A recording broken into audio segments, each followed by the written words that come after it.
In 2026, I'm expecting the heavyweight division to really get off to a great start and cook. And there are certain fighters that we can look forward to in the heavyweight division.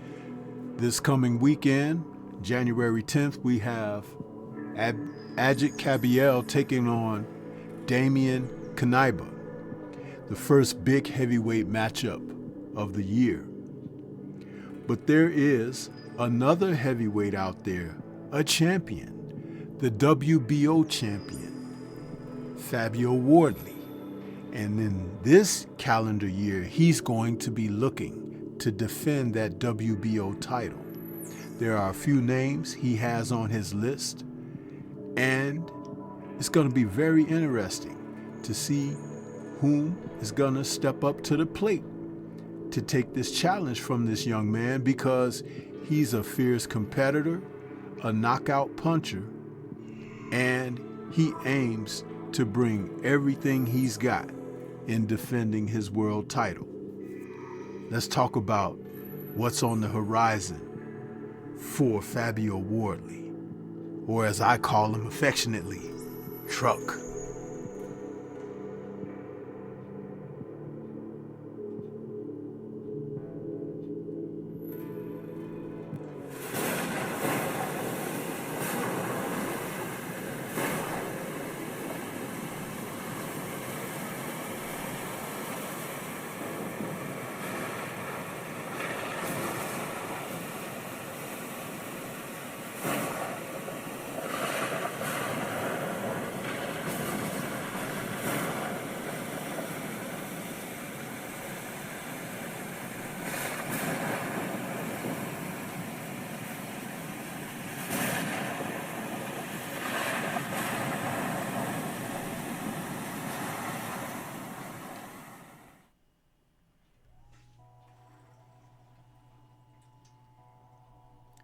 "2026 is about to bring the pain for boxing, and newly crowned WBO heavyweight champion Fabio Wardley is one of the ones who wants to show the rest of the world what he could do with the title.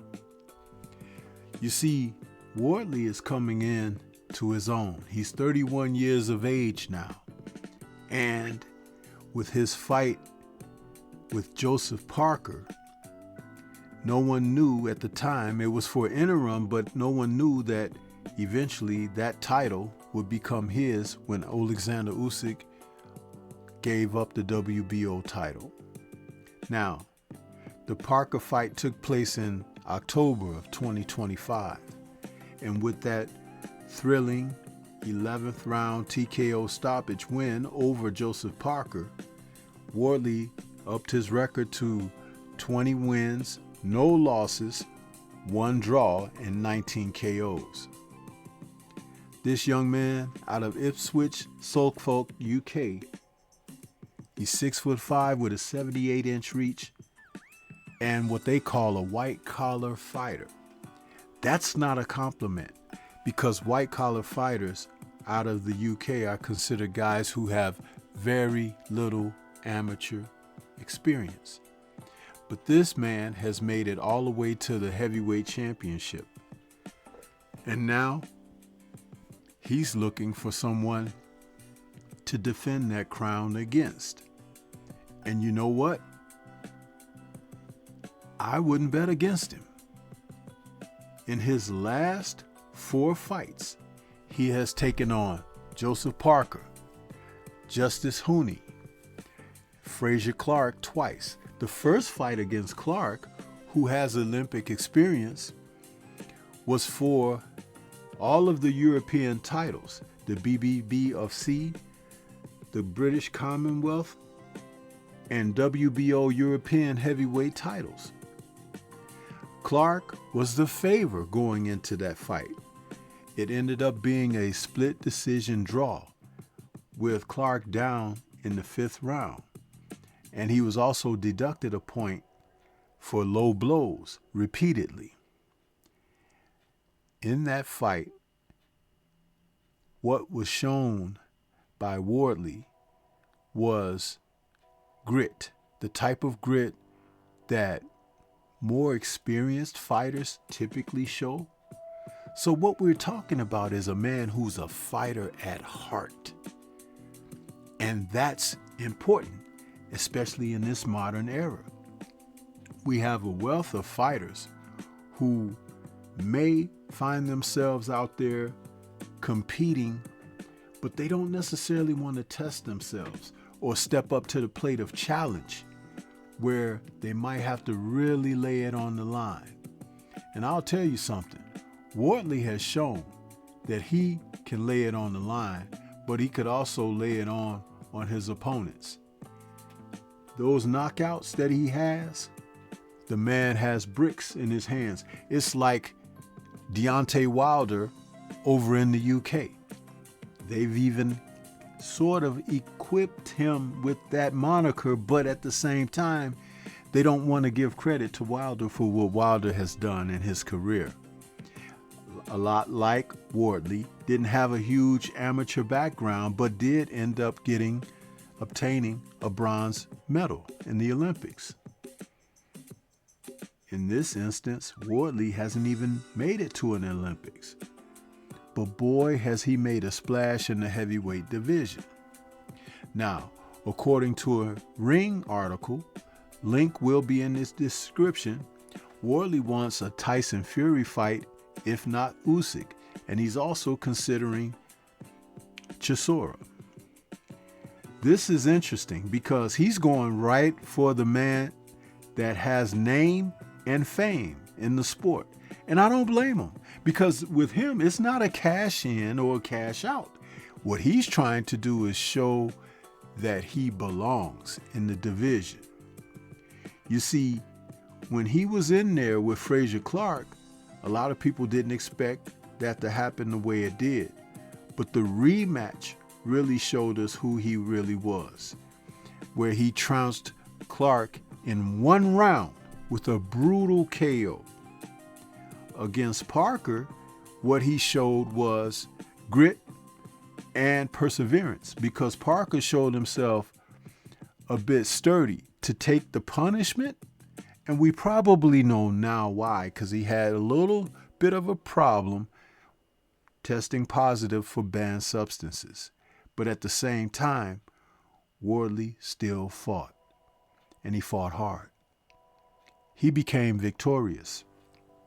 And see, that's something that the world would never be able to take away from him, because he accomplished it in the ring against a former world titleist in Joseph Parker.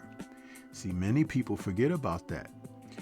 When Parker fought AJ, they rumbled for 12 rounds. It was a mauling match where Joseph tried to get on the inside and the ref wouldn't let him, but only allowing Joshua to be offensive from the outside and hold when Parker got close. In this fight against Wardley, what happened is Parker had to fight, and he had to fight to stay conscious because Wardley was trying to get him out of there. And it's interesting because Wardley's not wild with what he does. He just has an intensity. And he's very, very cunning, sly, if you will. And he knows how to set things up for a man that doesn't have a lot of boxing experience. So being able to see what he's done and how he wants to now take on more experienced fighters who have been at the championship level, if not contend for championship titles. You see, the Ring Magazine article goes as such: another marketable domestic clash could become available to Tyson Fury if his showdown with Anthony Joshua falls through. Fabio Wardley, the heavyweight division's newly crowned WBO title holder, is willing to give the former WBC champ a shot at his throne. "I'd more than welcome it," Wardley said on Sky Sports Boxing. "That would be a fight that I'm hugely up for. Give me a call anytime." A matchup with Wardley may catch Fury's attention now that Joshua is attempting to wrap his mind about what recently happened. The former two-time heavyweight champion was involved in a horrific car wreck last week in Nigeria. The 36-year-old escaped with only minor injuries, but Sinagami and Lateef Latz Ayodele, close friends of Joshua and members of his team, died in the accident. As previously reported by The Ring, a matchup between Joshua and Fury was being planned for Riyadh season card at some point this year. Fury's record is presently 34 wins, 2 losses, 1 draw, and 24 KOs. It's unclear what Joshua will do next. In the meantime, Wardley has made it known he would love to face off with Fury. While a fight against former champion would be terrific, Fury isn't his number one option. He says, the one that I want most is Alexander Usyk. I know he's playing around with the fight with Deontay Wilder, so maybe not right now. The next best option for me would be Tyson Fury. He's a huge name, big character in the game, and he's someone I would love to hop in the ring with. Initially, Wardley appeared to be next in line to face Ukraine's Usyk. The 31-year-old Brit won the WBO interim title thanks to 11th round stoppage of Joseph Parker on October 25th in London. Shortly after, Usyk, the division's undisputed champion, opted to drop his crown rather than making a mandated defense against Wardley. He's pursuing a matchup with Wilder, who's 44 wins, 4 losses, 1 draw, and 43 KOs, a former WBC champ who is 2-4 in his past 6 fights. Wardley, though, isn't strapping himself to just those 2 names. The Ring's number 1 contender's next fight could come against Derek Chisora.